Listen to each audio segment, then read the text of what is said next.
pinipirmahan nila, MJ and Admar, walang amount kung magkano. Halimbawa, natanggap nila is 3,000. Pipirma lang sila doon, pero walang amount kung magkano yung natanggap nila. Second, meron ba silang database sa lahat ng mga recipients? No? Just like the 4Ps, meron ng database ang DSWD niyan. Ito yung AKAP, yung tupad, meron bang database? So kaya yung sinasabi ni Martin Romualdez na ito'y some form of social justice is highly ridiculous, even absurd, no? And I would disagree with him na this is not charity. This is in fact charity meant to buy votes for the coming elections, meant to buy loyalty, meant to buy respect, which evidently he cannot do kasi hindi mo talaga nabibili yung respeto.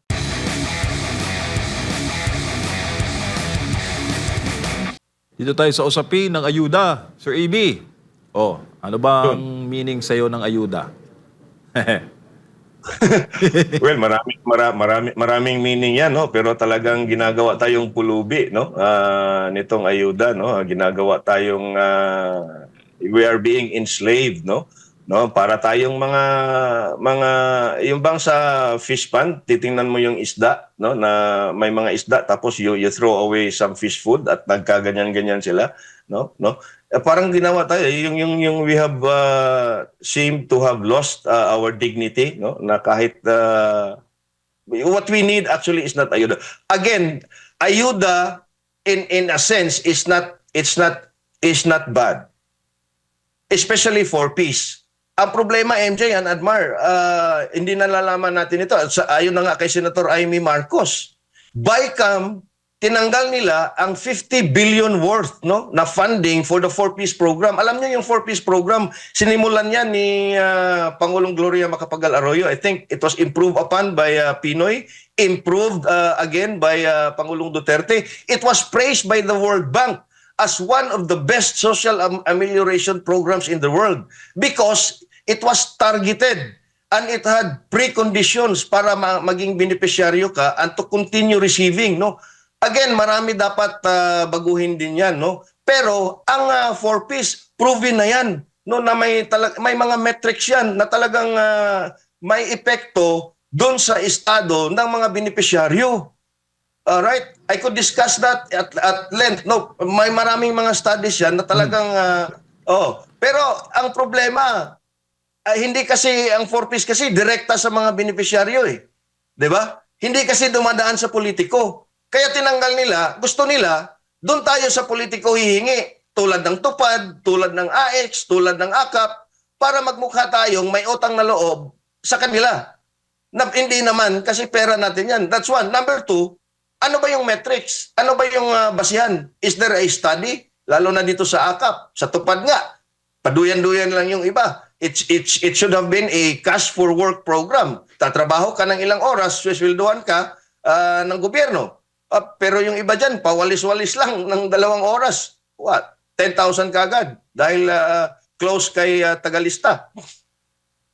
And it's a waste. Napunta ako sa tanong dahil sabi ni Speaker Martin, ayuda is not charity, it is justice. Meron pa siyang sinabi dito, sa mga kontra sa ayuda, handang ipakita ng administrasyong ito kung saan napupunta ang bawat sentimong inilaan para rito. Ito yung quote, lahat ng programang ito ay may totoong beneficiaryo, may totoong resibo, walang notice of disallowance mula sa Commission on Audit. Parang pinipitik niya doon si VP Sara. Anong masasabi mo doon? Sir, ayuda is not charity, it is justice. Paano ba yun marirelate sa hustisya? Well, ang siguro tinutukoy niya is social justice, no?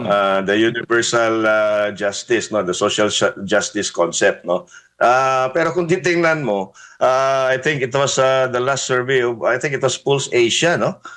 Tinatanong sa survey kung ilan sa ating mga kababayan ang nakatanggap ng mga ayuda tulad ng tupad. And the last, I think, was 23% lang yung nakapagtanggap ng ayuda in terms of groceries, rice, and food. I think around 17% lang, no? So if you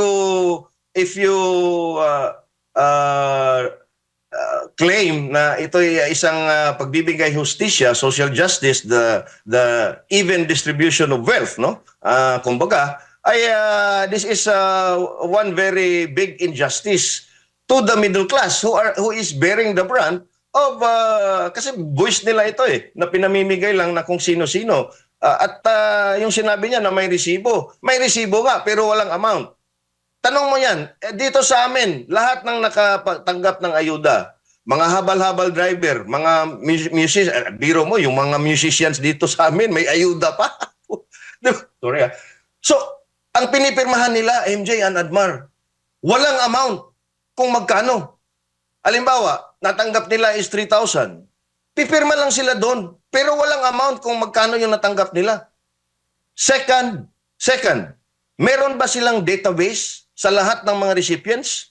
No? Just like the 4Ps. Ang 4Ps kasi, it is a proven long-standing program. Years and years na yan. Meron ng database ang DSWD yan. Ito yung AKAP, yung tupad. Meron bang database? Meron ba silang certain criteria na ikaw dapat ang bibigyan besides the endorsement of a politician? Wala. So kaya yung sinasabi ni Martin Romualdez, no, na ito ay some form of social justice is highly ridiculous, even absurd, no? And I would disagree with him na this is not charity. This is in fact charity meant to buy votes for the coming elections, meant to buy loyalty, meant to buy respect, which evidently he cannot do kasi hindi mo talaga nabibili yung respeto, loyalty at saka totoong pagmamahal.